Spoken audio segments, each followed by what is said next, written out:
Gabriel Reyes est le plus puissant boss de la mafia à Chicago. Il tient un empire souterrain d'une valeur de centaines de millions de dollars dans ses mains. Orchestre des affaires pour lesquelles la police ne peut jamais trouver de preuves et fait même réfléchir 2 fois la pègre de la côte Est au moment où ils entendent son nom. Mais pour les 3 dernières années, l'homme de 37 ans n'a ressenti rien d'autre qu'un vide total. Depuis que sa femme Catherine, connue de tous comme Kate, est morte dans un attentat à la voiture piégée destinée à lui. Gabriel s'est enfermé à l'intérieur d'un manoir de 3000 mètres carrés dans les banlieues exclusives de Chicago. Il travaille jour et nuit, rencontre ses hommes, signe des contrats d'1 million de dollars, mais tout cela ressemble à une machine fonctionnant sur pure inertie. Il ne vit pas. Il existe seulement, évitant tout ce qui pourrait ramener le souvenir de la femme qu'il a aimée plus que quiconque dans sa vie. Jusqu'à un jour, il remarque quelque chose d'étrange à propos de Scarlett, sa discrète femme de ménage. Scarlett Moore, 27 ans, a travaillé dans le manoir pour les 5 dernières années. Elle a été embauchée par Kate il y a des années. Maintenant, Scarlett elle-même était le dernier fil vivant connectant Gabriel à sa défunte épouse.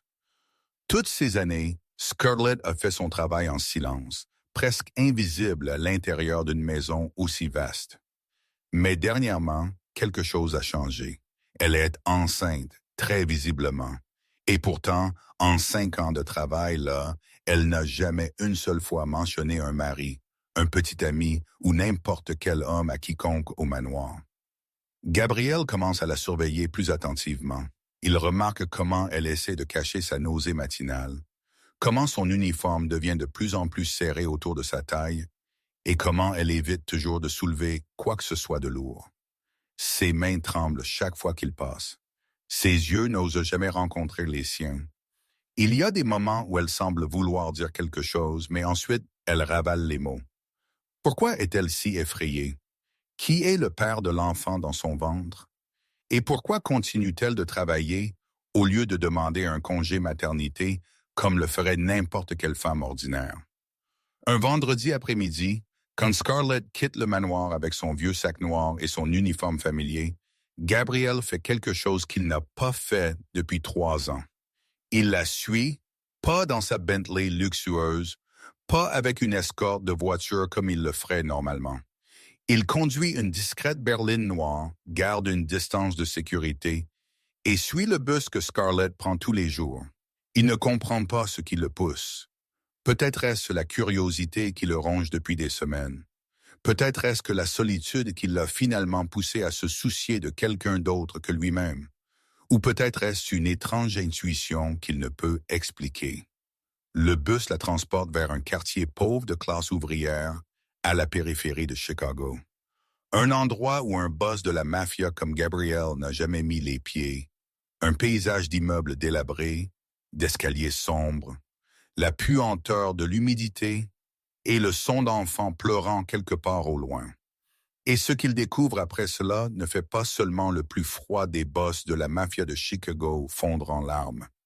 Cela change sa vie pour toujours. Si vous êtes prêts pour cette histoire, laissez-moi un commentaire et dites-moi d'où vous regardez cette vidéo.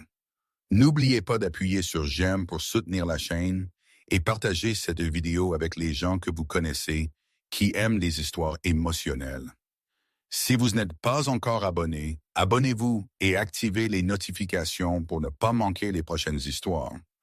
Gabriel attendit quelques minutes avant d'entrer dans l'immeuble. Il regarda autour, s'assurant que personne ne faisait attention à lui, puis poussa la porte en fer rouillé et entra. La puanteur de l'humidité le frappa directement au visage. Les murs étaient tachés de marques d'eau, la peinture s'écaillait par grandes plaques et une faible lumière de plafond vacillante clignotait comme si elle pouvait mourir à tout moment. Gabriel n'avait jamais mis les pieds dans un endroit comme celui-ci de toute sa vie. Il avait grandi dans une famille mafieuse, vécu dans des manoirs depuis l'enfance, et en tant qu'adulte, il avait pris un empire entier entre ses mains. Son monde était les fêtes d'1 million de dollars, les négociations dans les salles VIP, les vols privés vers l'Europe. Et cet endroit, l'endroit où sa femme de ménage retournait chaque jour après avoir quitté son domaine, était un monde entièrement différent. Il commença à monter les escaliers. Chaque marche grinçait sous ses pieds comme si elle protestait contre sa présence. Premier étage, deuxième étage, troisième étage, Gabriel garda sa respiration régulière, essayant de ne pas faire de bruit. Il ne savait pas ce qu'il cherchait, mais quelque chose le poussait en avant. Un vague instinct auquel il ne pouvait donner de nom. Quand il atteignit le quatrième étage, il s'arrêta. Le couloir était étroit et sombre, avec seulement une seule ampoule faible vacillante à l'extrémité. Il y avait 3 portes et il avait vu derrière laquelle Scarlett avait disparu. Le dernier appartement au bout du couloir, une vieille porte en bois, avec une couche de peinture bleue fanée par le temps. Gabriel s'approcha, chaque pas léger, comme s'il approchait une cible dangereuse. Et puis il l'entendit. Une voix s'éleva de l'intérieur de l'appartement, une voix d'enfant, claire, excitée. « Maman, tu es à la maison !» Gabriel devint complètement immobile. Son corps entier sembla se figer sur place. Son cœur manqua un battement, puis commença à s'emballer comme s'il voulait s'échapper de sa poitrine. Qu'a-t-il juste entendu? « Maman, Scarlett a un enfant. » La voix de Scarlett vint ensuite chaude et douce d'une manière qu'il n'avait jamais une seule fois entendue en 5 ans qu'elle avait travaillé pour lui. « Oui, je suis à la maison, chérie. As-tu été sage aujourd'hui? As-tu déjà mangé? » Un rire d'enfant retentit, clair comme des carillons éoliens. Gabriel était toujours là, son dos contre le mur glacial du couloir, incapable de bouger. Scarlett a un enfant qu'elle n'avait jamais mentionné. En 5 ans de travail au manoir, elle n'avait pas une seule fois mentionné qu'elle avait une famille, qu'elle avait un enfant, que quiconque l'attendait chez elle. Chaque matin, elle venait travailler, nettoyait tranquillement, cuisinait tranquillement, disparaissait tranquillement le soir. Et lui, son employeur, n'avait jamais pris la peine de demander, ne s'était jamais soucié, ne l'avait jamais regardé comme un être humain avec une vie au-delà des grilles du manoir. Maintenant, debout dans le couloir sombre de cet immeuble bon marché, Gabriel réalisa qu'il ne savait rien de la femme qui avait été à ses côtés pendant 5 ans. Elle a un enfant. Elle est enceinte d'1 second et elle a tout caché. Pourquoi? La question lui transperça l'esprit comme un tourbillon. Pourquoi devait-elle le cacher? Pourquoi ne l'a-t-elle jamais mentionné? Et surtout, quel âge avait l'enfant à l'intérieur de cet appartement? Gabriel essaya de calculer. Scarlett avait travaillé pour lui pendant 5 ans. Si la nuit qu'il avait oubliée s'était produite juste avant sa longue absence il y a 5 ans, il était parfaitement logique que le garçon ait maintenant 4 ans. Il y a 5 ans, à l'époque où Kate était encore en vie, à l'époque où on lui avait dit que sa femme ne pouvait pas avoir d'enfant, à l'époque où il était devenu si ivre qu'il ne se souvenait de rien. Le lendemain matin, une pensée horrible commença à prendre forme dans l'esprit de Gabriel. Une pensée qu'il n'osait pas penser, mais qui continuait de grandir, comme l'obscurité avalant la lumière. Et à ce moment-là, la porte de l'appartement s'ouvrit en grand. Scarlett se tenait dans l'embrasure de la porte, sa main toujours enroulée autour de la poignée de porte. Elle s'apprêtait à sortir, peut-être pour sortir les poubelles ou prendre quelque chose. Mais toute intention se dissipa l'instant où ses yeux rencontrèrent ceux de Gabriel. Son visage passa de la surprise à l'horreur pure en un clin d'œil. Le sang se retira de ses traits, transformant une peau déjà pâle de l'insomnie et de la grossesse en quelque chose de blanc comme du papier. Ses lèvres bougèrent, mais aucun son ne sortit. Ses yeux étaient grands ouverts, pleins de peur, pleins de confusion, et pleins de quelque chose qui ressemblait douloureusement à de la culpabilité. « Monsieur Reyes », sa voix trembla et ce fut tout ce qu'elle put gérer. Mais Gabriel ne la regarda pas. Son regard s'était posé sur le petit garçon, s'accrochant à la jambe de sa mère, jetant un coup d'œil à l'étranger avec une curiosité innocente d'enfant. Le garçon avait environ 4 ans, portant un pyjama bleu imprimé de super-héros, ses cheveux noirs ébouriffés comme s'il venait de se réveiller. Et quand l'enfant leva son visage pour regarder Gabriel, le monde du boss de la mafia s'effondra.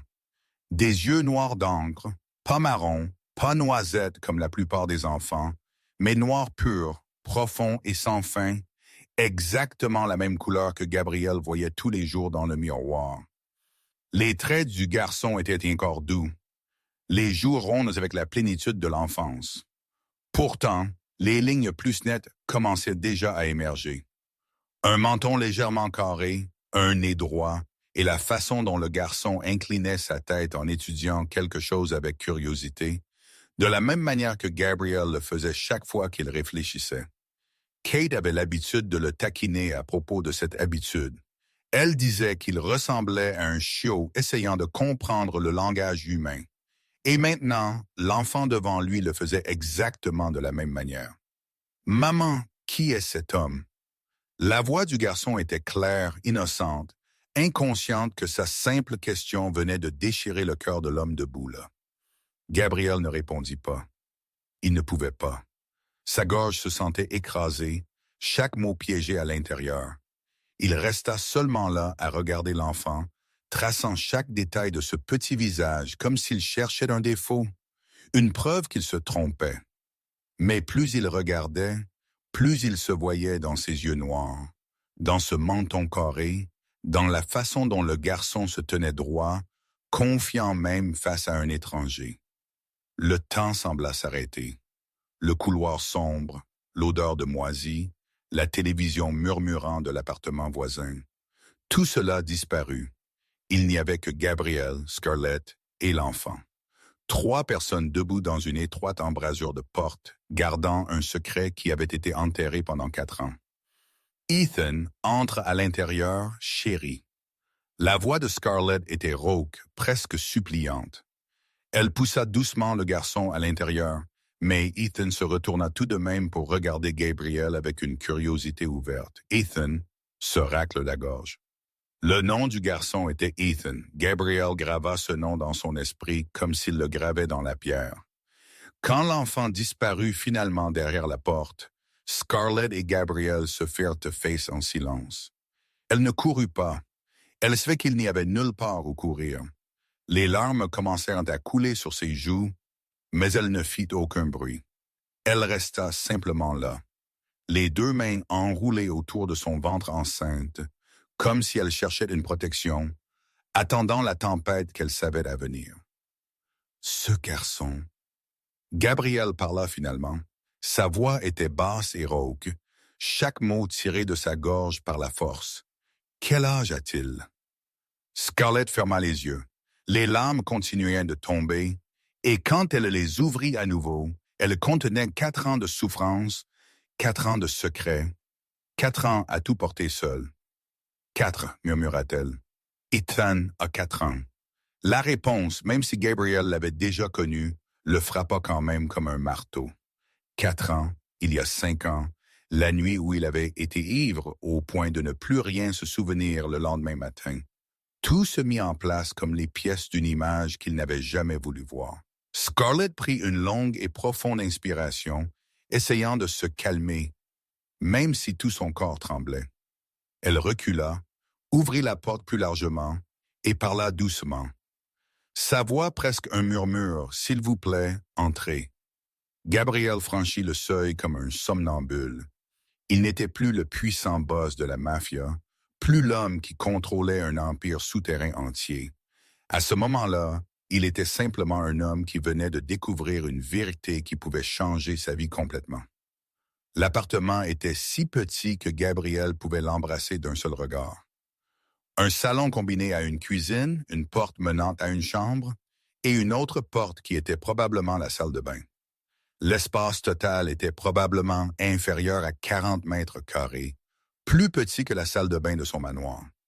Mais ce qui attira l'attention de Gabriel n'était pas la taille exiguë, c'était la propreté.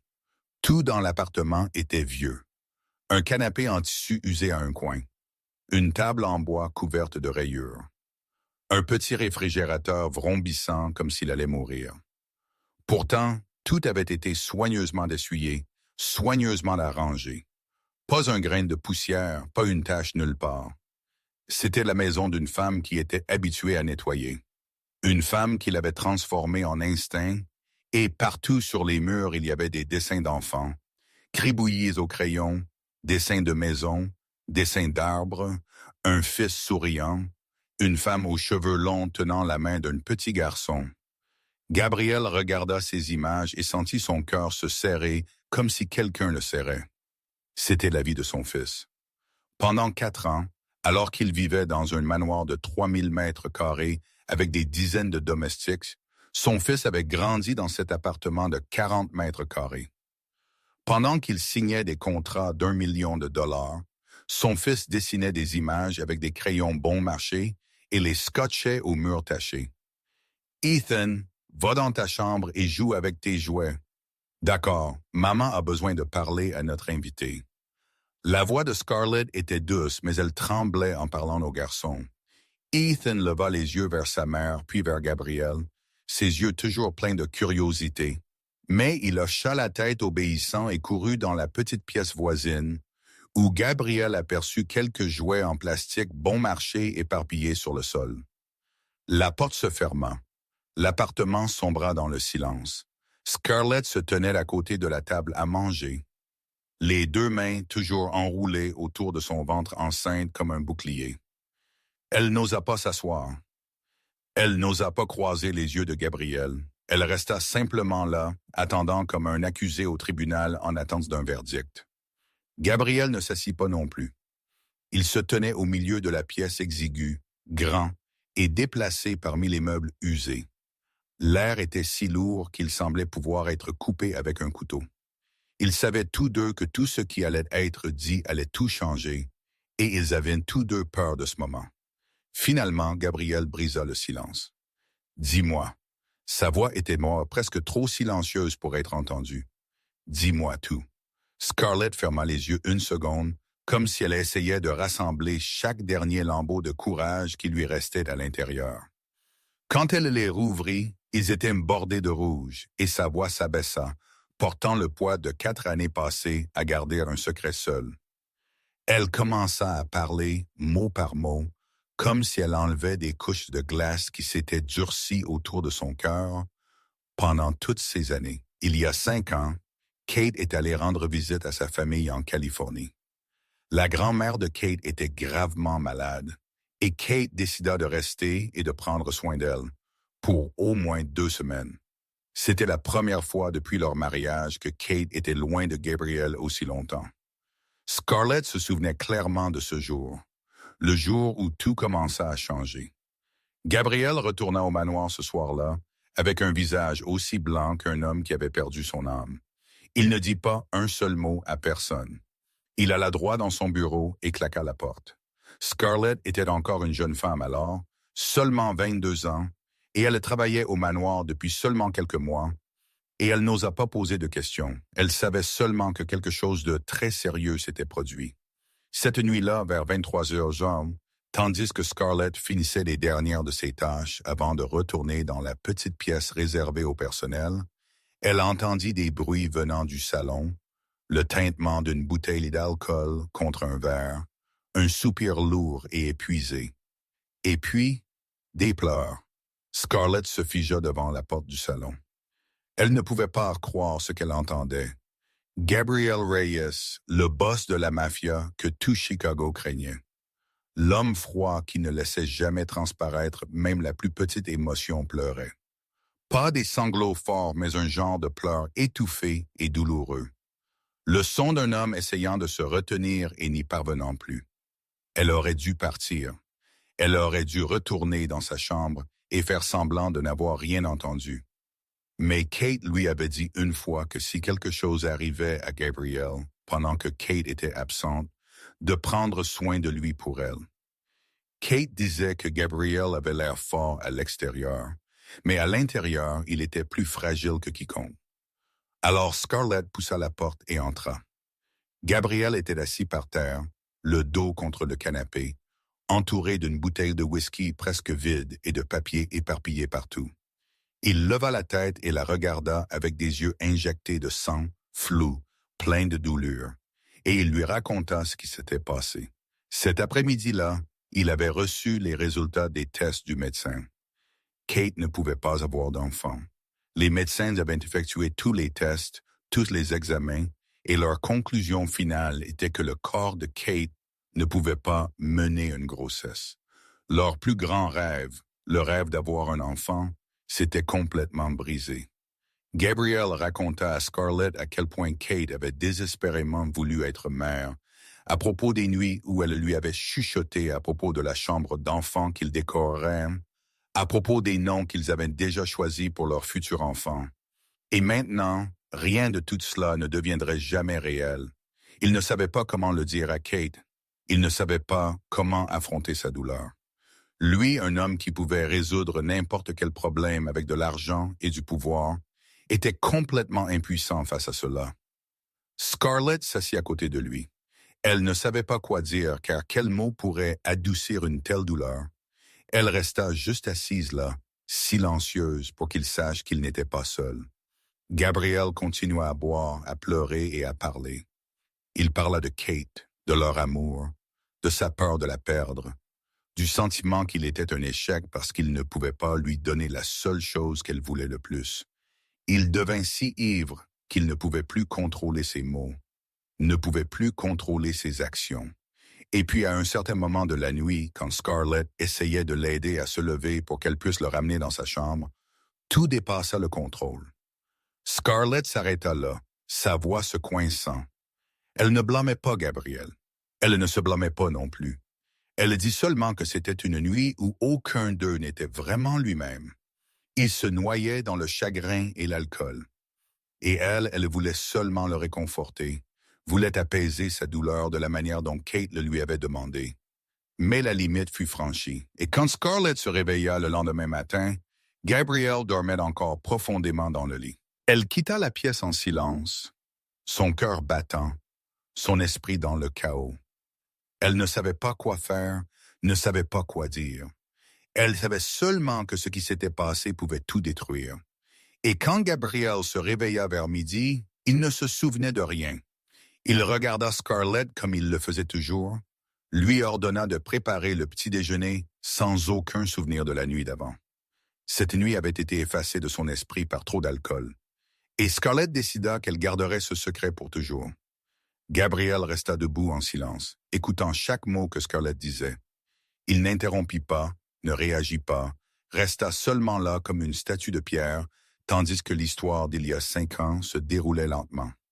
Et Scarlett continua, sa voix un peu plus stable maintenant, comme si en fait dire ses secrets à voix haute l'aidait à desserrer, au moins un peu, le poids qui lui écrasait les épaules depuis toutes ces années. Elle expliqua pourquoi elle avait choisi de rester silencieuse, non pas parce qu'elle avait peur de perdre son travail, non pas parce qu'elle avait peur de ce que Gabriel pourrait lui faire, mais à cause de Kate. Scarlett parla de Kate avec des yeux brillants de larmes, avec un amour dans sa voix que Gabriel pouvait sentir réel. Kate fut la première personne dans la vie de Scarlett qui la traita comme un être humain. Avant de venir au manoir, Scarlett avait travaillé dans beaucoup d'autres endroits. Et partout où elle allait, elle n'était que l'aide. Une servante, un fantôme invisible, dont les propriétaires ne prenaient même pas la peine de se souvenir du nom. Mais Kate était différente. Kate lui posa des questions sur sa vie, sur son passé, sur ses rêves. Kate l'invitait à s'asseoir et à manger avec elle quand il n'y avait pas d'invité. Kate lui acheta un manteau chaud lors de son premier hiver là-bas, disant qu'elle ne voulait pas que Scarlett ait froid quand elle allait au marché tôt le matin. Kate était la sœur aînée que Scarlett n'avait jamais eue, la famille qu'elle n'avait jamais connue, le seul rayon de lumière dans la vie sombre d'une fille orpheline depuis l'âge de 16 ans. Et après cette nuit fatidique, Scarlett vécut en enfer. Elle regarda Kate revenir de Californie, regarda Kate sourire en enlaçant son mari, regarda la tendresse que Kate donnait à Gabriel, et Scarlett voulut mourir. Elle avait trahi la femme la plus gentille qu'elle ait jamais rencontrée. Elle avait fait quelque chose d'impardonnable à la femme qui l'avait traitée comme une sœur. Mais elle ne pouvait pas le dire à voix haute. Si elle le faisait, le mariage de Kate et Gabriel s'effondrerait. Kate souffrirait, et Scarlett ne pouvait supporter l'idée d'être celle qui causait cette douleur à Kate. Alors elle choisit le silence. Elle se dit que ça n'avait été qu'une terrible erreur. Gabriel ne se souvenait de rien. Kate ne savait rien. Tout passerait comme si cela n'était jamais arrivé. Mais le destin ne la laisserait pas oublier. Un mois après cette nuit, Scarlett commença à se sentir malade chaque matin. Elle inventa une excuse pour acheter un test de grossesse dans une pharmacie loin du domaine du manoir. Et quand 2 lignes rouges apparurent, son monde s'effondra complètement. Elle pleura toute la nuit dans la petite pièce réservée au personnel. Des pleurs silencieux, pressant un oreiller fort sur sa bouche pour que personne n'entende. Elle portait l'enfant de Gabriel, l'enfant du mari de Kate, l'enfant que Kate désirait tant avoir mais ne pouvait jamais avoir. Et Kate venait juste de rentrer à la maison, encore souffrante de la nouvelle qu'elle ne pouvait pas devenir mère. Scarlett se tenait devant 2 choix, et les 2 étaient l'enfer. Si elle disait la vérité, elle détruirait Kate. Une femme qui venait d'apprendre qu'elle ne pouvait pas avoir d'enfant devrait faire face à la réalité que la femme de ménage dans sa propre maison était enceinte de l'enfant de son mari. Cette douleur pourrait tuer Kate. Si Scarlett gardait le secret, elle devrait tout porter seule. Seule à travers la grossesse. Seule à travers l'accouchement. Seule à élever un enfant dont le père ne savait même pas qu'il existait. Scarlett choisit le 2e chemin. Elle choisit de se sacrifier pour protéger Kate. Elle demanda 6 mois de congé, affirmant qu'elle devait retourner chez elle pour prendre soin d'un parent gravement malade. Kate ne soupçonna jamais rien. Gabriel ne se soucia même pas assez pour demander, et Scarlett disparut du manoir avec un enfant dans son ventre et l'agonie dans son cœur. Ces 6 mois furent la période la plus sombre de sa vie. Elle loua une chambre bon marché à la périphérie de la ville, vivant du peu d'argent qu'elle avait réussi à économiser. Elle alla pour des examens prénataux dans une clinique publique où personne ne posa de questions sur le père du bébé. Elle mangea tout ce qu'elle put, économisant chaque dollar pour le jour où elle accoucherait. Et quand Ethan naquit dans un hôpital public par une nuit pluvieuse de novembre, Scarlett était seule dans la salle d'accouchement. Personne ne lui tint la main. Personne n'essuya la sueur de son visage. Personne ne la serra dans ses bras quand elle pleura de douleur et d'épuisement. C'était seulement elle et le nouveau-né, avec des yeux noirs d'encre, exactement comme ceux de son père. Scarlett regarda son fils pour la première fois et pleura. Elle pleura de bonheur, elle pleura de douleur, elle pleura parce qu'elle savait que sa vie ne serait plus jamais facile à partir de ce moment. Mais elle savait aussi qu'elle ferait n'importe quoi pour protéger cet enfant, même si elle devait tout sacrifier.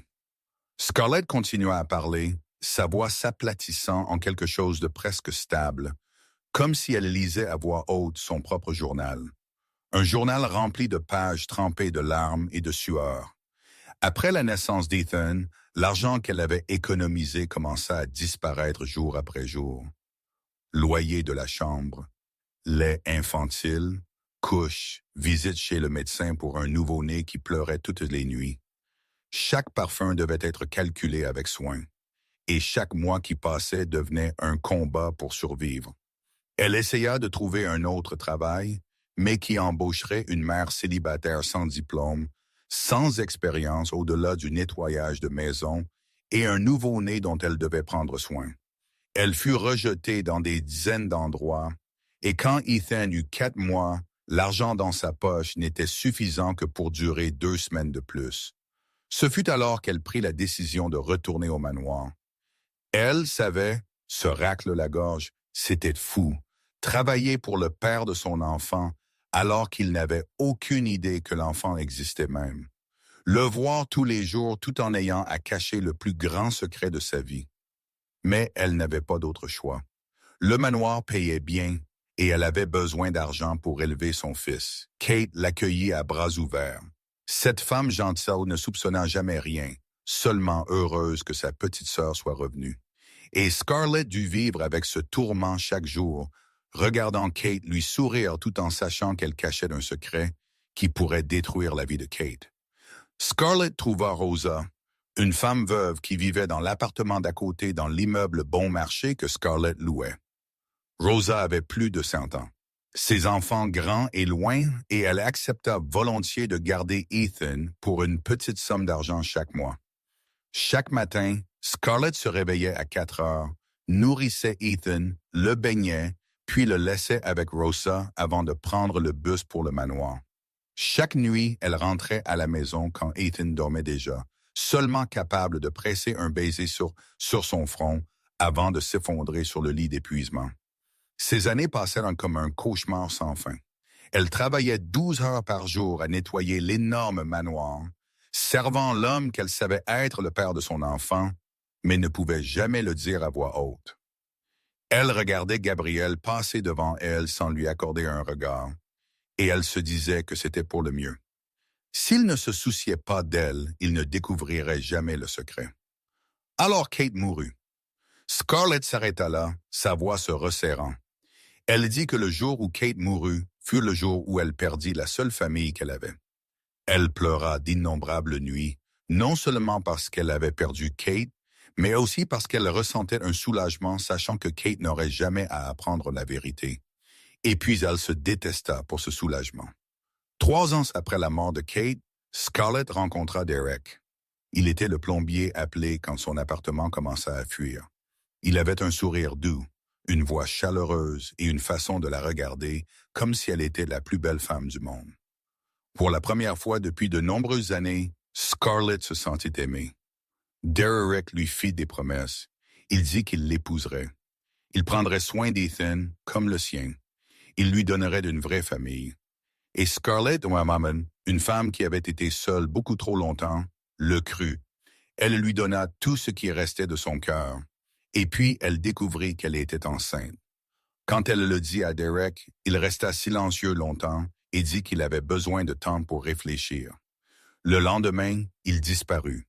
Son numéro ne pouvait pas être atteint. L'appartement qu'il louait avait été rendu au propriétaire. Pas un seul au revoir, pas une seule explication. Il s'évapora de sa vie comme s'il n'avait jamais existé du tout. Scarlett se retrouva à nouveau au bord, seule avec un enfant de 4 ans et un bébé grandissant en elle. Pas de mari, pas de famille, personne sur qui s'appuyer. Elle pensa à mettre fin à la grossesse. Mais quand elle regarda Ethan, regarda dans les yeux noirs clairs de son fils, elle ne put pas. Même si le bébé dans son ventre était le résultat d'une trahison, c'était toujours son sang, et elle aimerait cet enfant comme elle avait aimé Ethan. Scarlett leva la tête et regarda Gabriel, ses yeux rougis, mais ne versant plus de larmes. Elle avait trop pleuré dans sa vie jusqu'à ce que même ses larmes se soient taries. Maintenant, il n'y avait que l'épuisement et l'acceptation. L'acceptation que sa vie était une chaîne de malheurs liés les uns aux autres, et l'acceptation que le secret qu'elle avait gardé enterré pendant 4 ans avait finalement été exposé. Quand Scarlett finit son histoire, l'appartement sombra dans un lourd silence. Pas un son, pas un souffle, seulement le murmure lointain du trafic au loin et le doux cliquetis des jouets de la petite pièce où Ethan jouait seul. Gabriel resta là immobile comme une statue. Il avait tout entendu, chaque détail, chaque blessure, chaque sacrifice que la femme devant lui avait tranquillement porté pendant 4 ans. Et maintenant, tous les sentiments qu'il avait gelés à l'intérieur de lui pendant 3 ans le frappèrent d'un coup comme un rosse de marée. Ses jambes perdirent soudainement toute force. Il trébucha en arrière, pressa son dos contre le mur taché de l'appartement, puis glissa lentement jusqu'à être assis par terre. Les larges épaules du plus puissant boss de la mafia de Chicago commencèrent à trembler. Et puis les larmes vinrent. Gabriel Reyes, l'homme que toute la pègre de la côte Est craignait. L'homme qui n'avait jamais montré la moindre faiblesse devant personne, pleurait non pas de forts sanglots brisés, mais des larmes silencieuses qui roulaient sur son visage aiguisé et dur et tombaient sur le sol sale de l'appartement exigu. Il pleura de culpabilité parce qu'il avait fait quelque chose d'impardonnable cette nuit ivre, même s'il ne se souvenait de rien. parce qu'il avait laissé Scarlett supporter les conséquences seule pendant 4 longues années. Il pleura de perte parce que 4 ans s'étaient écoulés et il n'avait jamais su qu'il avait un enfant. 4 ans pendant lesquels cet enfant grandit sans père. 4 ans pendant lesquels il avait manqué chaque moment le plus important de la vie d'un enfant. Et il pleura pour Kate parce que sa femme bien-aimée était morte sans jamais savoir que son rêve d'être mère s'était d'une certaine manière réalisé. Même si l'enfant n'était pas le sien, l'enfant était celui de Gabrielle, le sang de l'homme qu'elle aimait plus que quiconque dans sa vie. Juste à ce moment-là, la porte de la petite pièce s'ouvrit. Ethan sortit en courant, peut-être fatigué de jouer seul, peut-être curieux de ce que faisaient les adultes. Le garçon s'arrêta quand il vit Gabrielle assis par terre, les yeux rouges, des larmes coulant sur son visage. Ethan inclina la tête, étudiant Gabrielle avec de grands yeux noirs ronds pleins de questions. Puis il courut, s'assit devant lui, et avec la voix claire d'un enfant de 4 ans, il demanda « Monsieur, pourquoi pleurez-vous? Ça fait mal? » Gabrielle regarda l'enfant devant lui, et son cœur se sentit comme si quelqu'un l'avait serré. C'était son fils, son propre sang, un enfant portant la moitié de ses gènes, avec des yeux noirs identiques aux siens, avec la même inclinaison de tête quand il était curieux. Et Gabriel avait tout manqué. Il avait manqué le premier cri d'Ethan à la naissance, manqué les nuits sans sommeil quand son fils était malade de fièvre, manqué les premiers mots, peut-être maman ou papa. Mais Gabriel n'avait pas été là pour les entendre. Manquer les premiers pas incertains sur de minuscules pieds. Manquer le premier sourire quand les dents de bébé ont commencé à pousser. Manquer le premier anniversaire, le deuxième, le troisième, le quatrième, 4 ans, mais 460 jours. D'innombrables moments précieux qu'il ne pourrait jamais récupérer. Pendant qu'il vivait dans un manoir de luxe, noyé dans le chagrin pour Kate, son fils grandissait dans cet appartement exigu. Pendant qu'il signait des contrats d'1 million de dollars, son fils jouait avec des jouets en plastique bon marché. Pendant qu'il se plaignait de n'avoir aucune raison de vivre, cette raison était juste ici, à seulement quelques kilomètres, et il n'avait jamais su. Ethan leva sa petite main, essuyant maladroitement les larmes de la joue de Gabriel. « Ne pleurez pas, monsieur. Maman dit que pleurer trop n'est pas bon. Voulez-vous jouer aux voitures avec moi? Jouer aux voitures est vraiment amusant. Vous arrêterez d'être triste. » Gabriel regarda dans les yeux clairs de son fils, regarda la petite main essuyant ses larmes, et quelque chose commença à changer en lui. Pour la première fois en 3 ans depuis que Kate était morte, il sentit quelque chose d'autre que le vide. Pas la douleur, pas la culpabilité, mais l'espoir. L'espoir que sa vie pourrait encore avoir un sens, qu'il pourrait encore avoir une raison de vivre. Que peut-être, juste peut-être, c'était la chance que le destin lui offrait. Une chance de recommencer, une chance de devenir le père qu'Ethan méritait. Gabriel quitta l'appartement de Scarlett quand la nuit s'était complètement installée. Il ne dit pas grand-chose avant de partir, regarda seulement Ethan une fois de plus, fit à Scarlett un petit hochement de tête comme une promesse silencieuse qu'il reviendrait, puis descendit les escaliers avec des jambes qui semblaient lestées de pierre. Quand il atteignit la rue, il se glissa dans la berline noire toujours garée le long du trottoir. Il démarra le moteur, ayant l'intention de retourner au manoir. Mais au moment où sa main toucha le volant, il réalisa qu'il ne pouvait pas. Il ne pouvait pas retourner à cette énorme maison vide.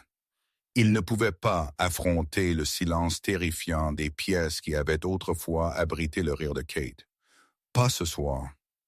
Pas avec son esprit, une tempête qu'il ne pouvait contrôler. Gabriel coupa le moteur et se laissa tomber dans le siège. Il regarda la fenêtre du 4e étage de l'immeuble délabré, où une faible lumière jaune filtrait encore à travers un vieux rideau. Scarlett ne pouvait probablement pas dormir cette nuit non plus. Elle était probablement assise dans ce petit appartement, effrayée par ce que le lendemain apporterait. Effrayée de ce que Gabrielle pourrait faire avec le secret qu'elle avait gardé enterré pendant 4 ans. La nuit de Chicago était glaciale, mais Gabrielle n'alluma pas le chauffage. Il laissa le froid s'infiltrer dans sa peau, comme si la douleur physique pouvait émousser la douleur à l'intérieur de sa poitrine. Ses pensées tournoyaient avec 1000 lignes emmêlées à la fois. Le choc vint en premier, même s'il l'avait suspecté au moment où il vit Ethan. Quand Scarlett confirma la vérité, cela frappa encore comme un point droit à son cœur. Il avait un enfant, un fils de 4 ans dont il n'avait jamais connu l'existence même. La culpabilité vint en second, s'écrasant juste derrière le choc.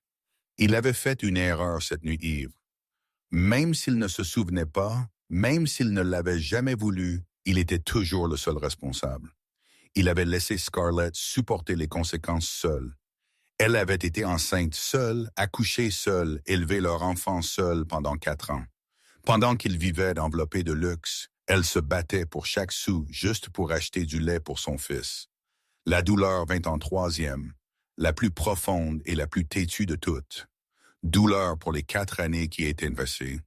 Douleur pour les moments qu'il ne pourrait jamais récupérer. Douleur parce qu'Ethan avait grandi sans connaître le visage de son père, sans savoir que son père n'était qu'à quelques kilomètres. Et puis dans le froid amer de la nuit tardive, Gabriel pensa à Kate, sa femme, la femme qu'il aimait plus que tout dans sa vie, la femme qui mourut sans jamais connaître la vérité. Si Kate était encore en vie, comment aurait-elle réagi? La question lui transperça l'esprit comme un tourbillon sans fin.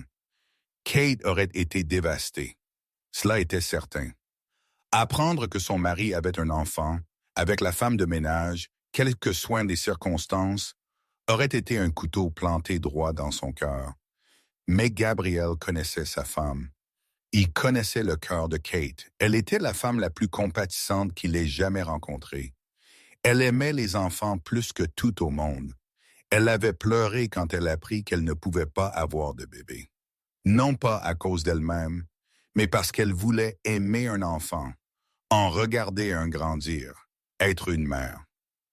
Et Gabriel croyait que, peu importe à quel point les circonstances étaient douloureuses, Kate aurait trouvé un moyen d'aimer Ethan. Pas immédiatement, pas facilement, mais à la fin, son cœur n'aurait pas pu résister à un enfant innocent, surtout un enfant qui portait le sang de l'homme qu'elle aimait. Peut-être que Kate aurait été en colère contre lui. Peut-être qu'elle aurait eu besoin de temps pour l'accepter. Mais Gabriel savait une chose avec une certitude absolue. Kate n'aurait jamais permis à Ethan de souffrir pour les erreurs des adultes. Elle aurait serré l'enfant dans ses bras de la même manière qu'elle avait autrefois tenu les orphelins à la clinique de charité où ils s'étaient rencontrés pour la première fois. En pensant à cela, Gabriel craqua de nouveau. Cette fois, ce n'était pas la culpabilité ou la douleur qui le défaisait. C'était le désir ardent de Kate, le désir ardent de sa douceur, le désir ardent de son cœur pardonnant, le désir ardent de la façon dont elle semblait toujours savoir quelle était la bonne chose dans chaque situation. Et il se demanda, que voudrait Kate qu'il fasse maintenant? La réponse s'éleva dans son esprit avec une clarté nette, comme si Kate le lui chuchotait à l'oreille. Elle voudrait qu'il prenne soin d'Ethan. Elle voudrait qu'il soit le père que cet enfant méritait. Elle voudrait qu'il vive. Pas seulement exister, mais vraiment vivre pour l'enfant qu'il n'avait jamais imaginé qu'il pourrait avoir.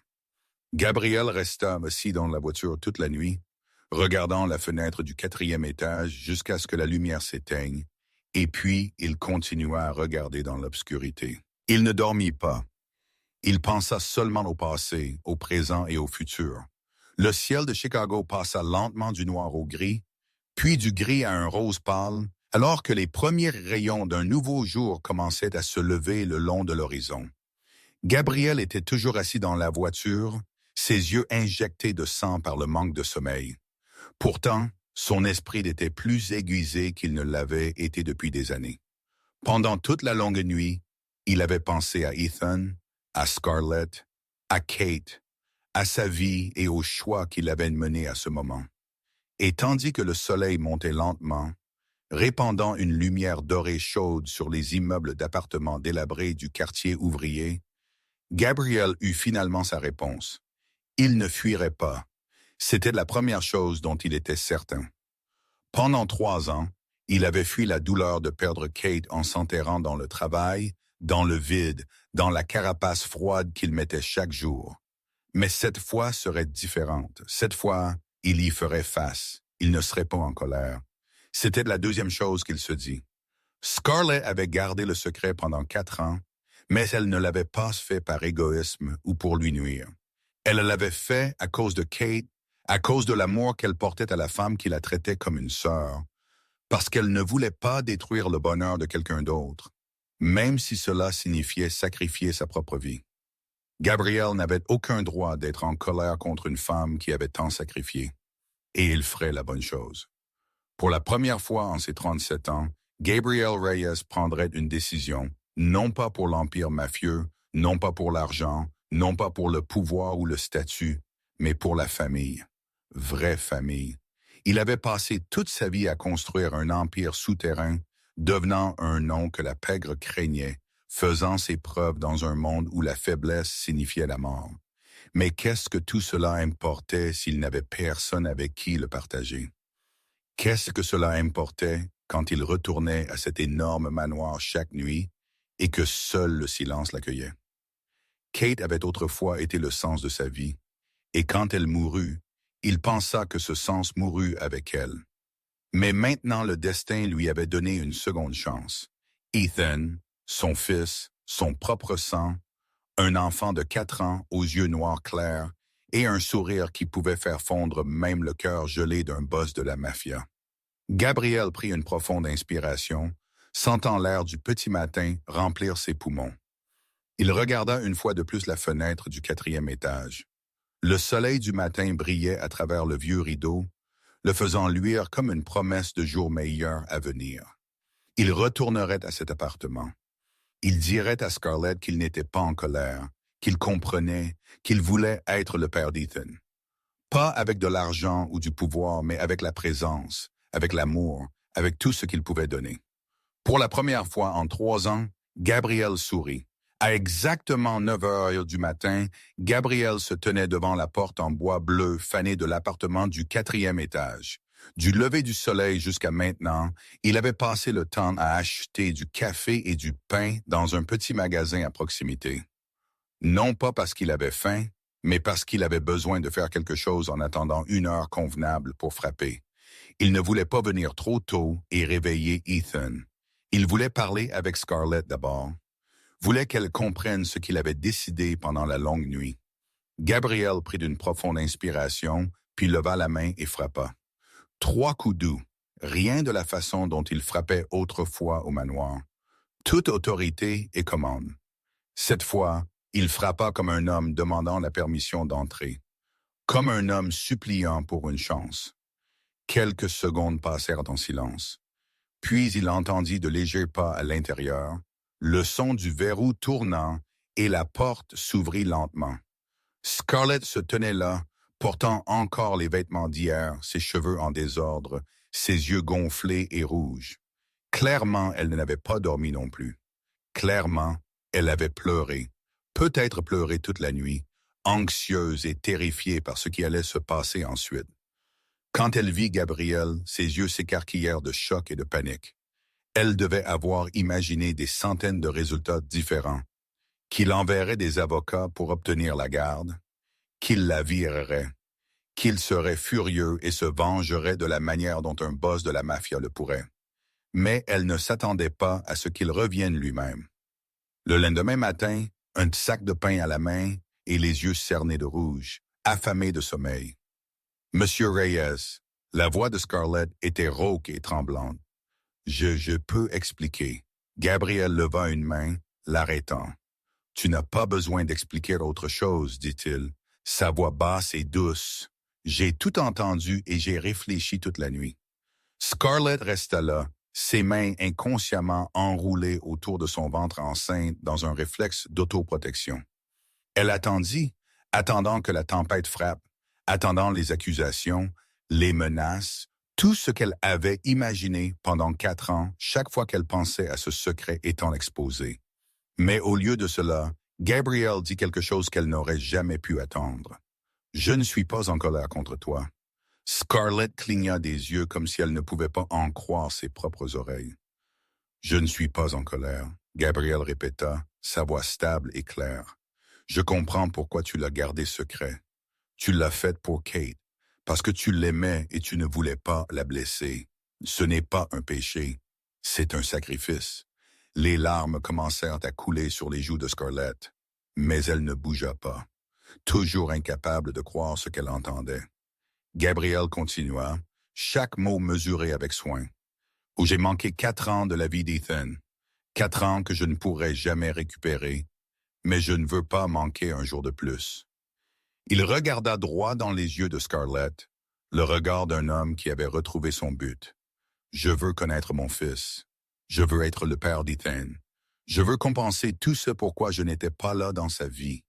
Pas avec de l'argent ou du pouvoir, mais avec ma présence, avec l'amour, avec le fait d'être à ses côtés chaque jour. » Scarlett s'effondra. Les larmes qu'elle avait essayé de retenir se déversèrent comme un flot incontrôlable. Ses épaules tremblèrent et elle dut agripper l'encadrement de la porte pour ne pas s'effondrer. Ce n'étaient pas des larmes de douleur ou de peur. C'étaient des larmes de libération. Pendant 4 ans, elle avait vécu dans l'ombre d'un secret. Pendant 4 ans, elle avait vécu préparée pour le jour où tout s'effondrerait. Elle avait imaginé des centaines de fins terribles. Mais elle n'avait jamais osé imaginer celle-ci. La fin où Gabrielle la pardonnerait. La fin où il voudrait être un père. La fin où peut-être, juste peut-être, Ethan pourrait enfin avoir une famille complète. « Pourquoi ?» Scarlett murmura à travers ses larmes. « Pourquoi n'es-tu pas en colère? J'ai caché ton fils de toi pendant 4 ans. Gabrielle secoua la tête, la coupant. « Tu as élevé mon fils seul pendant 4 ans, alors que je ne savais même pas. Tu as sacrifié ta jeunesse, sacrifié ta vie pour le protéger. Tu ne me dois pas d'excuses, c'est moi qui te dois. » Il fit une pause un instant, puis ajouta, « Je ne suis pas ici pour te prendre, Ethan. Je suis ici pour l'élever avec toi, si tu le permets. » Scarlett regarda Gabrielle à travers le voile de larmes. Et pour la première fois en 4 ans, elle vit un futur différent, un futur où elle n'était pas seule. Dans les jours qui suivirent, Gabrielle vint à la petite appartement de Scarlett chaque jour. Il ne conduisait plus la Bentley luxueuse, ni n'arrivait avec une escorte de sécurité comme il le faisait normalement. Il venait seul dans une discrète berline noire, apparaissant à la porte de l'appartement du 4e étage chaque après-midi, après avoir traité les affaires les plus urgentes de son empire. Pour la première fois de sa vie, Gabriel Reyes mit quelque chose avant le travail. Mais être un père n'était pas aussi facile qu'il l'avait imaginé. Ethan, même s'il était encore petit, portait la prudence d'un enfant qui s'était habitué à vivre seulement avec sa mère. Le garçon ne comprenait pas pourquoi cet homme étrange apparaissait soudainement chaque jour. Il regardait Gabrielle avec de grands yeux noirs pleins de questions, se cachant parfois derrière sa mère quand Gabrielle essayait de s'approcher. Parfois regardant en silence comme s'il essayait de décider si cet homme pouvait être cru. Gabriel se sentit impuissant d'une manière qu'il n'avait jamais expérimentée. Il était le plus puissant boss de la mafia à Chicago. Il pouvait faire tomber les ennemis les plus féroces à genoux. Il pouvait négocier des accords d'1 million de dollars sans se fier. Mais face à un enfant de 4 ans, il était complètement perdu. Il ne savait pas quoi dire, quoi faire, à quoi jouer avec son fils. Il n'avait jamais joué avec des enfants de sa vie. Le 3e jour, Gabriel apporta une coûteuse voiture télécommandée, le genre qu'il avait demandé à son assistant d'acheter au magasin de jouets le plus haut de gamme de la ville. La voiture pouvait rouler à grande vitesse. Elle avait des lumières LED clignotantes. Elle avait même un système sonore qui imitait un vrai moteur. Se racle la gorge. Elle coûtait près de 500 $. Ethan regarda la voiture, joua avec elle pendant environ 5 minutes, puis la MIT de côté et retourna aux quelques voitures en plastique abîmé avec lesquelles il jouait tous les jours. Gabriel resta là avec la télécommande à la main, ne comprenant pas ce qu'il avait fait de mal. Scarlett vit la confusion sur son visage et fit un petit sourire. « Ethan n'a pas besoin de jouets chers, » dit-elle gentiment. Il a juste besoin de quelqu'un avec qui jouer. Gabrielle regarda Ethan assis par terre, poussant ses petites voitures en plastique d'avant en arrière tout seul, faisant des bruits de vroom-vroom avec sa bouche. Et il comprit qu'il avait passé toute sa vie à résoudre chaque problème avec de l'argent. Voulez quelque chose? Achetez-le. Besoin de quelque chose? Payez-le. C'était ainsi que son monde fonctionnait. Mais l'amour d'un enfant ne pouvait pas être acheté avec des jouets chers. Il ne pouvait être gagné qu'avec du temps, avec des présents, avec le fait d'être vraiment là.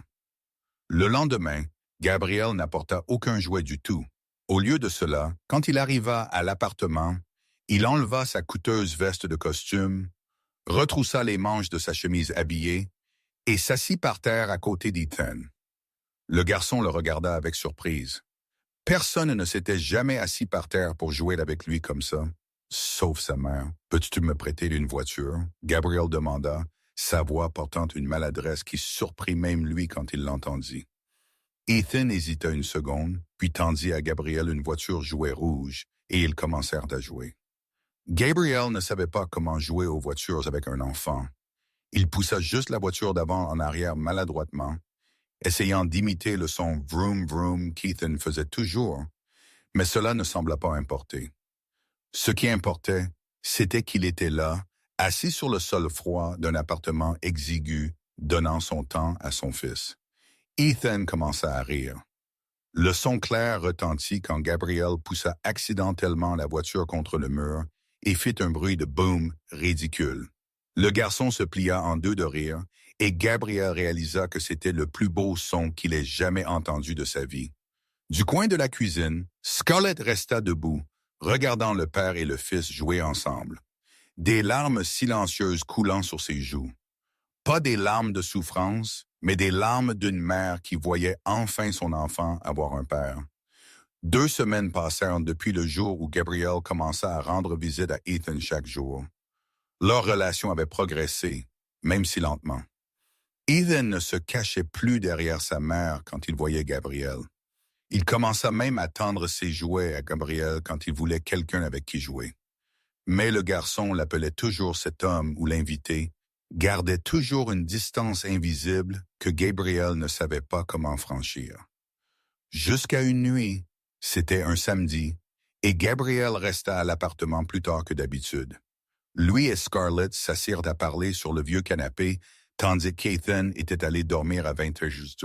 Ils parlèrent d'Ethan, des plans pour l'avenir, de comment Gabriel voulait déménager la mère et le fils dans un meilleur endroit.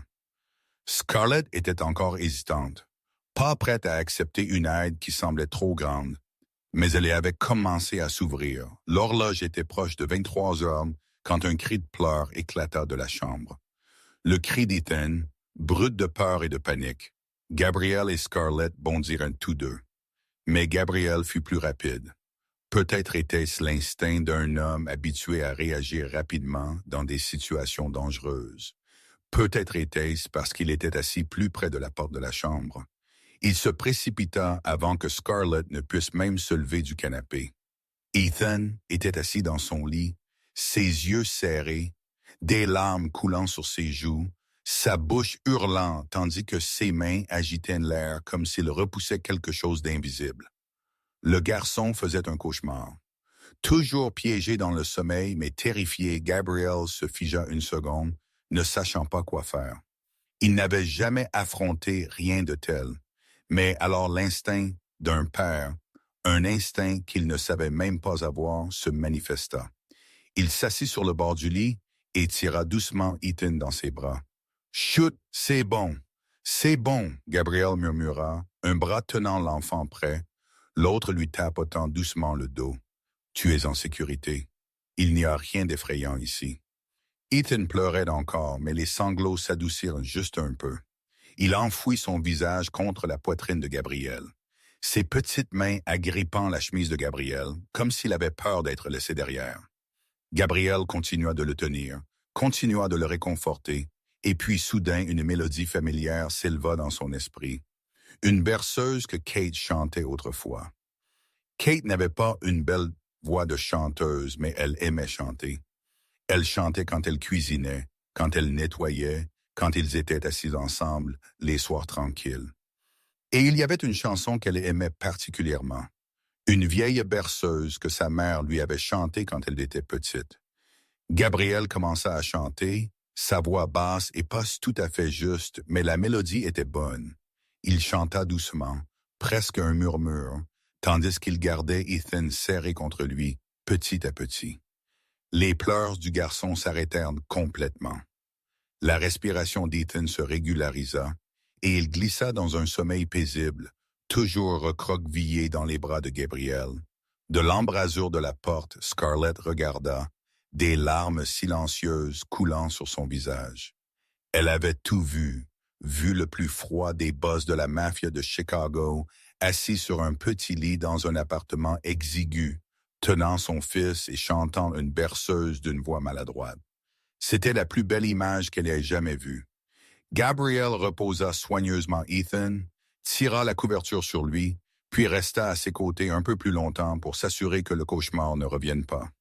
Il ne partit pas avant d'être certain que son fils dormait profondément. Le lendemain matin, quand Ethan se réveilla, il courut dans le salon et vit Gabrielle assis sur le canapé, portant encore les vêtements d'hier parce qu'il était resté la nuit. Le garçon resta là un instant, inclinant la tête en étudiant Gabrielle avec des yeux noirs et endormis. Puis il parla. « Oncle Gabriel, tu vas jouer aux voitures avec moi encore aujourd'hui? » Gabriel leva la tête et son cœur sembla s'arrêter un instant. « Oncle Gabriel, pas cet homme, pas l'invité, mais Oncle Gabriel. » C'était la première fois qu'Ethan avait prononcé son nom, et Gabriel sut qu'enfin il avait commencé à gagner une place dans le cœur de son fils. Un mois passa depuis la nuit où Gabriel avait tenu Ethan à travers son cauchemar. Un mois d'après-midi passé à pousser des voitures jouets sur le sol, de dîners simples dans le petit appartement, d'histoires au coucher et de rires clairs qui venaient de plus en plus souvent. Ethan s'était habitué à la présence de Gabriel. Le garçon ne l'appelait plus cet homme, mais oncle Gabriel. Et chaque fois qu'il entendait le coup familier l'après-midi, il courait ouvrir la porte avec un sourire radieux sur ses lèvres. Mais Gabriel savait qu'il ne pouvait pas rester oncle Gabriel pour toujours. Il était le père d'Ethan et le garçon avait le droit de connaître la vérité. Un dimanche après-midi, après que Scarlett soit sortie acheter des courses et ait laissé le père et le fils seuls à la maison, Gabriel décida que c'était le bon moment. Il s'assit à côté d'Ethan sur le vieux canapé, où ils s'asseyaient souvent ensemble, en regardant des dessins animés. « Ethan, je veux te dire quelque chose, » commença Gabriel, sa voix tremblant un peu de nervosité. Il avait affronté les criminels les plus dangereux sans peur. Mais parler à son fils de 4 ans le rendait tendu d'une étrange manière. Ethan leva la tête et regarda Gabriel avec de grands yeux noirs, attendant. « Sais-tu pourquoi je viens ici tous les jours? » demanda Gabriel.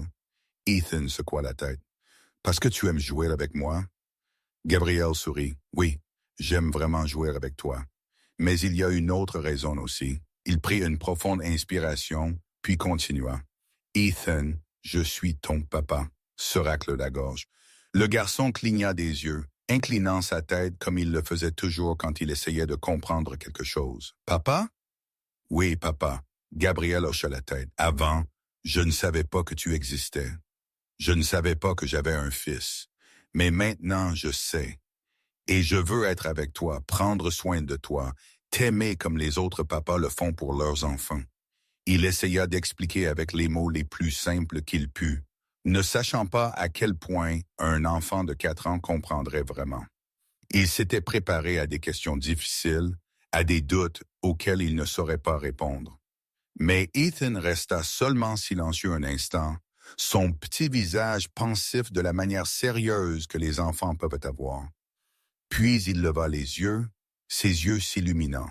« Alors, je peux t'appeler papa? » Gabriel sentit son cœur se serrer. « Oui, chérie, tu peux m'appeler papa. »« Papa? » Ethan l'essaya comme s'il goûtait un nouveau mot sur sa langue.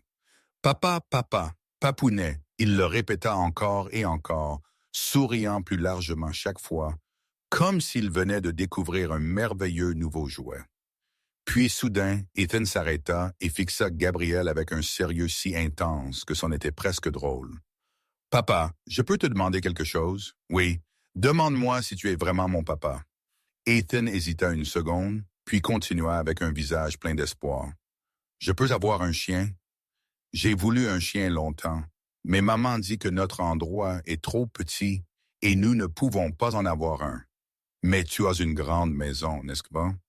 Peux-tu me laisser avoir un chien? Gabriel se figea une seconde. Il s'était préparé à 100 questions.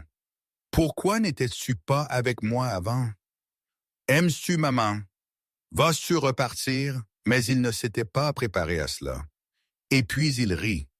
Le son s'éleva du fond de sa poitrine, naturel et incontrôlable. Le premier vrai rire en 3 ans depuis que Kate était morte.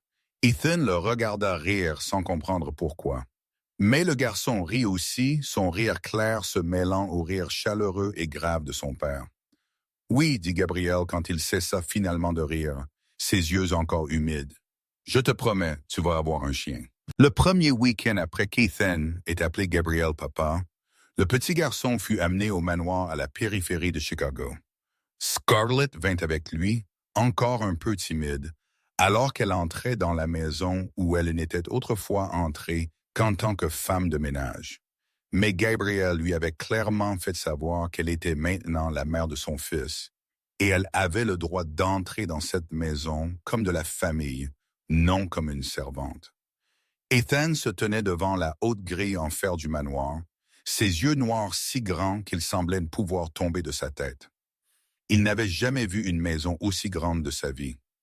L'appartement où lui et sa mère vivaient aurait pu tenir parfaitement dans un petit coin du jardin de devant. « Papa, est-ce ta maison? » demanda Ethan, sa voix pleine d'émerveillement. « Ta maison est si grande. » Gabriel sourit et se pencha pour soulever le garçon dans ses bras. « Oui, c'est ma maison, et à partir de maintenant, c'est ta maison aussi. » L'enfant poussa un cri de joie en passant les portes d'entrée. Tout le fit haleter. De l'énorme lustre en cristal dans le hall à l'escalier, en colimaçon en chaîne au tableau sur les murs qu'il ne comprenait pas, mais qu'il trouvait quand même beau. Ethan courut partout, ses petits pas tapant contre les sols en marbre, son rire clair résonnant de pièce en pièce. Le manoir de 3000 mètres carrés, qui avait été plongé dans un silence de mort pendant 3 ans depuis la mort de Kate, s'anima soudainement. Le rire d'Ethan était comme un vent frais soufflant dans une maison qui avait été gelée beaucoup trop longtemps.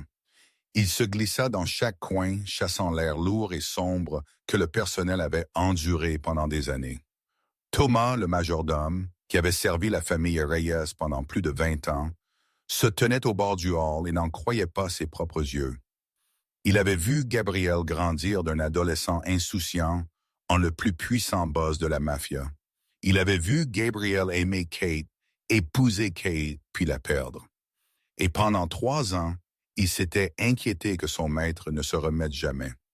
Mais maintenant, juste devant lui, Gabriel Reyes était à genoux sur le sol du salon, jouant aux voitures avec un enfant de 4 ans.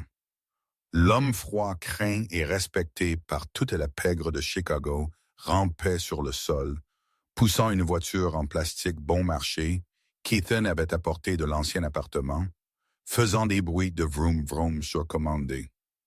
Les autres membres du personnel trouvèrent aussi des excuses pour passer devant le salon, juste pour regarder.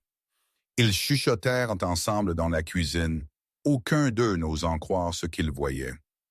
Leur boss riait, leur boss jouait, leur boss ressemblait à un homme complètement différent. Ce soir-là, après qu'Ethan se fut épuisé à courir partout et s'endormit sur le canapé, Gabriel s'assit, regardant son fils avec des yeux pleins d'amour. Le salon était maintenant en désordre avec des jouets, de petites voitures en plastique éparpillées sur le sol, quelques miettes de biscuits tombées sur le tapis. Avant, Gabriel n'aurait jamais accepté un tel désordre chez lui. Mais maintenant, en regardant les traces qu'Ethan avait laissées, il ne ressentait que du bonheur. C'étaient des signes de vie, de joie, d'un enfant grandissant dans cette maison. Et Gabriel réalisa que c'était ce dont le manoir avait vraiment eu besoin. Pas la perfection froide, mais le rire, les pas qui courent. et l'amour d'une vraie famille. Les semaines qui suivirent s'affichèrent comme un beau rêve que personne n'osait croire réel. Ethan allait au manoir chaque week-end. Et pendant la semaine, Gabriel venait toujours au petit appartement chaque après-midi, comme c'était devenu son habitude. Mais petit à petit, Gabriel réalisa qu'il n'attendait pas seulement de voir son fils. Il attendait de voir Scarlett aussi. Cela vint lentement, si doucement, qu'il ne le remarqua pas avant que cela ne se soit déjà enraciné profondément dans son esprit. Il commença à remarquer les petites choses à son sujet, auxquelles il n'avait jamais fait attention auparavant. La façon dont elle souriait quand Ethan faisait quelque chose de stupide, un sourire qui illuminait son visage fatigué, la façon dont elle parlait d'Ethan, avec des yeux pétillants de fierté à propos des nouvelles lettres qu'il apprenait à l'école, à propos du tableau qu'il avait dessiné pour elle, à propos des questions innocentes qu'il posait chaque jour. Gabriel aimait l'écouter. Il pouvait s'asseoir pendant des heures juste à entendre Scarlett parler des parties les plus ordinaires de leur vie quotidienne. Sa voix était chaude et douce, pourtant une force tranquille qu'il se retrouvait à admirer de plus en plus. C'était une femme qui avait élevé un enfant seul à travers les circonstances les plus difficiles, qui n'avait jamais abandonné même quand la vie la poussait à la limite. Et elle pouvait encore sourire, encore aimer, encore regarder le monde avec espoir dans les yeux. Scarlett remarqua aussi le changement dans la façon dont elle voyait Gabriel. Avant, pour elle, il n'avait été que le froid propriétaire d'un manoir luxueux, un homme puissant qu'elle n'osait pas regarder dans les yeux. Mais maintenant, elle voyait un Gabriel complètement différent. Elle le vit s'agenouiller par terre pour jouer aux voitures avec Ethan sans se soucier si ses vêtements coûteux se salissaient. Elle le vit répondre patiemment à 100 questions de pourquoi d'un enfant de 4 ans. Elle le vit apprendre à lasser les chaussures de son fils, apprendre à faire un sandwich exactement comme Ethan l'aimait, apprendre à raconter des contes de fées, même si sa voix était si maladroite qu'elle faisait rire Ethan jusqu'à ne plus pouvoir respirer. Ce n'était pas le boss de la mafia que Chicago craignait. C'était un homme essayant, avec tout ce qu'il avait de devenir un bon père, même sans personne pour l'enseigner, même s'il devait tâtonner pas à pas, et Scarlett ne pouvait s'empêcher d'être émue par ceux-là. De petits moments commencèrent à s'accumuler comme des gouttes d'eau tombant dans un verre, lentement mais sûrement. Un soir où Scarlett était épuisée par une grossesse qui était entrée dans son 8e mois, Gabriel apparut à la porte portant un sac de nourriture de son restaurant préféré. Il ne dit pas grand-chose, lui dit seulement de s'asseoir et de se reposer et de le laisser gérer le dîner. Il mit la table, arrangea les assiettes. Il coupa même la nourriture en plus petits morceaux pour qu'elle lui soit plus facile à manger. Scarlett regarda l'homme le plus puissant de Chicago faire ces petites choses pour elle, et elle dut détourner son visage pour cacher ses larmes. Une semaine plus tard, Gabriel vint à l'appartement avec un regard sombre et lourd dans les yeux. Scarlett le reconnut immédiatement. Ce jour-là était le 3e anniversaire de la mort de Kate. Elle ne dit rien, alla seulement tranquillement dans la cuisine et commença à cuisiner. Quand Gabriel s'assit à table, il regarda l'assiette devant lui et resta immobile. C'étaient des pâtes et de la sauce tomate faites comme Kate les faisait autrefois. Le plat que Kate lui cuisinait chaque fois qu'il avait eu une journée difficile. Scarlett avait appris la recette pendant ses années au manoir, quand Kate lui avait appris à cuisiner les après-midi tranquilles. « Je me souviens que Kate disait que c'était ton plat préféré. » Scarlett dit doucement. « Je pensais que tu en aurais peut-être besoin aujourd'hui. » Gabriel regarda les pâtes puis regarda Scarlett et il sentit quelque chose dans sa poitrine commencer à fondre. Pas la douleur aiguë de se souvenir de Kate, mais la chaleur de savoir que quelqu'un lui prêtait attention. Remarquant sa tristesse, essayant de l'apaiser à sa manière. Ils mangèrent en silence, mais c'était un silence confortable, non forcé. Ethan dormait et le petit appartement se sentit soudain étrangement douillet. Gabriel regarda Scarlett assise en face de lui, son ventre plein et rond, ses cheveux attachés en un nœud négligé, son visage sans maquillage, et il réalisa qu'elle était belle. Belle d'une manière qu'il n'avait jamais vue auparavant. Pas la beauté glamour des femmes des fêtes mondaines auxquels il avait assisté, mais la beauté de la sincérité, de la force, d'une femme qui avait traversé l'enfer et avait quand même gardé un cœur bon.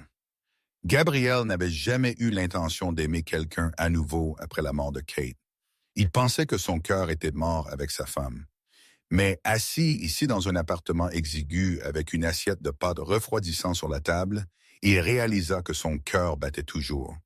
Et il battait pour la femme assise devant lui. Juillet arriva avec les nuits d'été collantes et étouffantes de Chicago. La grossesse de Scarlett était entrée dans son 7e mois, devenant plus lourde de jour en jour et rendant difficile pour elle de dormir la nuit. Gabriel passait maintenant la majeure partie de son temps libre dans le petit appartement. Inquiet pour sa santé, même si elle insistait toujours sur le fait qu'elle allait bien, il avait engagé un obstétricien privé pour la suivre chaque semaine, acheté toutes les vitamines et suppléments dont elle pourrait avoir besoin, et arrangé le meilleur hôpital de la ville pour l'accouchement. Scarlett protesta au début, disant qu'elle n'avait pas besoin de luxe comme cela, disant qu'elle avait donné naissance à Ethan seule dans un hôpital public et qu'elle avait été bien. Mais Gabriel ne céda pas. Il dit que le bébé dans son ventre serait le frère ou la sœur d'Ethan, et il ne permettrait à aucun enfant lié à son fils d'être privé de quoi que ce soit. Scarlett savait que ce n'était qu'une excuse, que Gabriel prenait soin d'elle à cause d'elle, pas seulement à cause du bébé, mais elle ne le dit pas à voix haute. Elle avait peur que si elle le faisait, la fragile bulle de bonheur dans laquelle il vivait pourrait se briser. Cette nuit-là, Ethan dormait profondément dans la petite pièce après une longue journée de tuerie au manoir. Gabriel ramena la mère et le fils à l'appartement le soir, et quand Ethan s'endormit, Gabriel resta. Scarlett était allongée sur le canapé, les pieds sur un oreiller pour soulager le gonflement, son ventre remontant haut sous la lumière jaune pâle d'une vieille lampe de table. Gabriel était assis dans le fauteuil en face d'elle, la regardant avec une expression que Scarlett n'osait pas essayer de déchiffrer. L'air dans la pièce se sentit soudain différent, lourd, mais pas désagréable, comme si quelque chose attendait d'être dit. « Scarlett, » dit Gabriel brisant le silence. Sa voix était basse et il y avait un tremblement dedans qu'elle n'avait jamais entendu auparavant. « Il y a quelque chose que je veux te dire. » Scarlett le regarda, son cœur battant un peu plus vite. « Vas-y. » Gabriel resta silencieux un instant, comme s'il cherchait les bons mots. C'était un homme puissant qui avait négocié des centaines d'accords d'1 million de dollars, qui avait affronté les criminels les plus dangereux sans ciller. Mais maintenant, assis dans un petit appartement avec une femme enceinte devant lui, il se sentait comme un adolescent maladroit essayant d'avouer ses sentiments pour la première fois. « Je n'ai jamais voulu que cela arrive, » commença-t-il, ses yeux se baissant vers le sol. « Après la mort de Kate, j'ai pensé que mon cœur était mort aussi. J'ai pensé que je ne serais plus jamais capable d'aimer qui que ce soit. Et j'ai accepté cela. J'ai accepté de vivre le reste de ma vie comme une coquille vide. » Il leva la tête et regarda droit dans les yeux de Scarlett. « Mais alors j'ai appris pour Ethan, et je t'ai rencontré, vraiment rencontré. Pas comme un employeur et une se racle la gorge, femme de ménage, mais comme deux êtres humains. Et tout a changé. » Scarlett retint son souffle, n'osant pas bouger, craignant que tout mouvement ne brise ce moment. « Je suis tombé amoureux de toi, Scarlett, » dit Gabriel, sa voix stable et claire. « Pas seulement à cause d'Ethan, pas seulement parce que tu es la mère de mon fils, mais à cause de toi, à cause de ta force, à cause de la façon dont tu souris, à cause de la façon dont tu aimes ton enfant, à cause de tout ce que tu es. » Les larmes commencèrent à couler sur les joues de Scarlett. Elle n'essaya pas de les arrêter, n'essaya pas de les cacher. Elle avait trop caché dans sa vie, et elle ne voulait plus se cacher. « Gabriel, » murmura-t-elle, sa voix épaissie d'émotion. « J'ai quelque chose que je veux dire aussi. » Elle prit une profonde inspiration, rassemblant chaque once de courage qu'elle avait. « Je t'ai aimé longtemps, même avant cette nuit-là. Je sais que c'était mal parce que tu étais le mari de Kate, parce que Kate était quelqu'un que j'aimais comme une sœur aînée. Mais je ne pouvais pas contrôler mon cœur. Les larmes continuaient de tomber tandis qu'elles continuaient. Cette nuit-là, quand je te réconfortais, je savais que je franchissais une limite. Mais une partie de moi, la partie la plus égoïste et la plus laide de moi, et ne voulait pas s'arrêter parce que je t'aimais. Parce que je t'avais aimé si longtemps et n'avais jamais osé l'admettre. Et pendant 4 ans, tandis que j'élevais Ethan seul, je t'aimais toujours. Quand je suis revenu travailler au manoir, te voyant tous les jours et ne pouvant pas te toucher, je t'aimais toujours. J'ai essayé d'enterrer ces sentiments, essayé de me convaincre qu'ils disparaîtraient, mais ils ne l'ont jamais fait. Gabriel se leva de la chaise et marcha vers le canapé où Scarlett était allongée. Il ne l'embrassa pas. Ils savaient tous deux que c'était trop tôt pour cela. Il y avait trop d'histoires entre eux, trop de douleurs, trop de secrets. Ils avaient besoin de temps pour guérir avant de pouvoir franchir la prochaine étape. Mais il s'assit à côté d'elle et lui prit doucement la main. Sa main était petite et chaude dans sa paume plus grande. Puis il plaça sa main sur son propre ventre enceinte et plaça sa main sur la sienne. Juste à ce moment-là, le bébé donna un coup de pied fort qu'ils sentirent tous les deux. Gabriel baissa les yeux avec surprise puis regarda Scarlett avec des yeux pleins d'émotion. Le bébé a donné un coup de pépite, murmura-t-il, sa voix pleine d'émerveillement, comme s'il venait d'assister à un miracle. Scarlett sourit à travers ses larmes. Peut-être que le bébé te dit bonjour. Ils restèrent assis là en silence, main dans la main, sentant les petites coupes de pied de la vie grandissant en elle. Et ils savaient tous deux que peu importe ce que l'avenir réservait, ils n'auraient plus à y faire face seuls. Septembre arriva avec les premiers vents frais d'automne de Chicago. Scarlett était entrée dans la dernière semaine de sa grossesse, son ventre si grand qu'elle pouvait à peine se pencher pour lasser ses propres chaussures. Gabrielle l'avait déménagée, elle et Ethan, dans le manoir 2 semaines plus tôt. Peu disposé à la laisser rester seule dans cet appartement exigu, avec la date d'accouchement si proche. Il avait tout préparé, d'une suite d'accouchements privés dans le meilleur hôpital de la ville, à une équipe de médecins et infirmières de garde 24 heures sur 24. Il avait même appris la respiration de l'amant sur Internet, même si Scarlett devait retenir son rire chaque fois qu'elle voyait le plus puissant boss de la mafia de Chicago assis là, pratiquant Inspire, Expire avec une vidéo d'instruction. Cette nuit-là, à 2 heures du matin, Scarlett se réveilla avec une douleur aiguë et tordante dans le ventre. Elle sut immédiatement ce que c'était.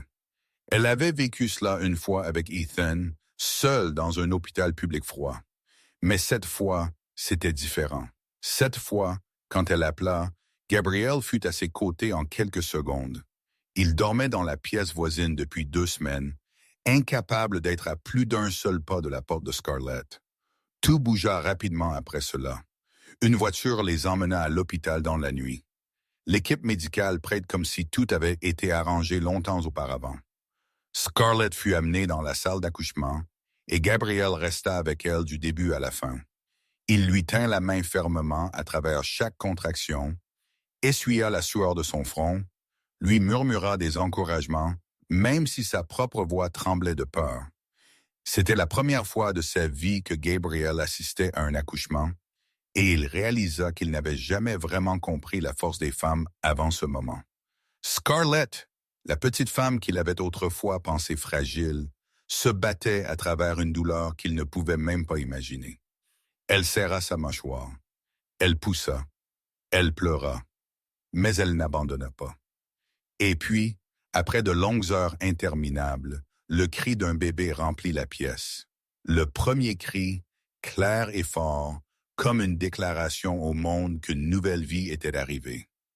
Gabriel resta là à regarder le médecin placer le bébé sur la poitrine de Scarlett, et des larmes commencèrent à rouler sur son visage.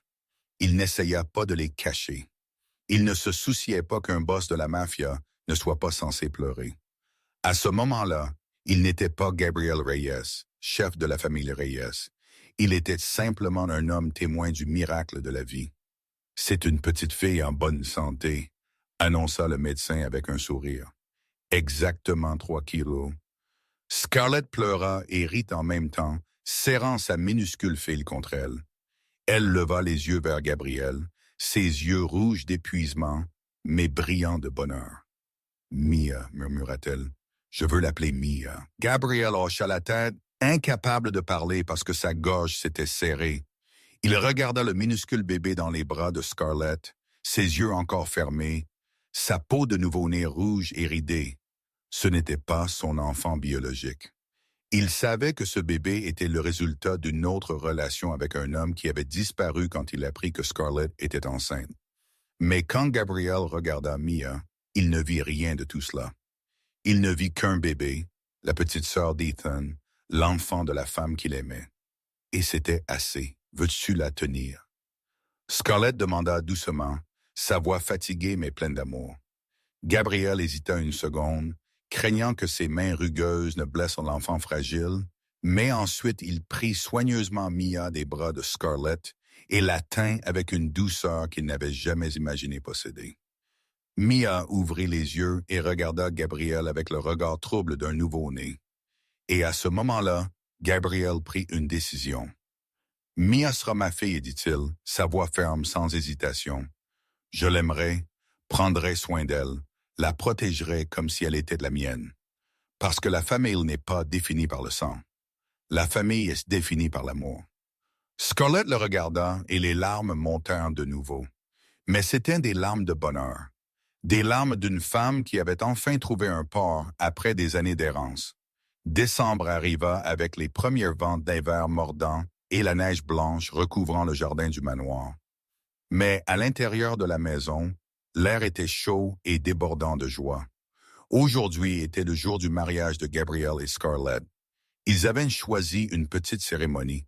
Pas de spectacle, pas de centaines d'invités comme les mariages de la haute société auxquels Gabriel avait autrefois assisté. Seulement les gens qui comptaient vraiment, ceux qui avaient été témoins de leur voyage de l'obscurité à la lumière. Thomas, le fidèle majordome, se tenait au bord du jardin avec les yeux brouillés par les larmes.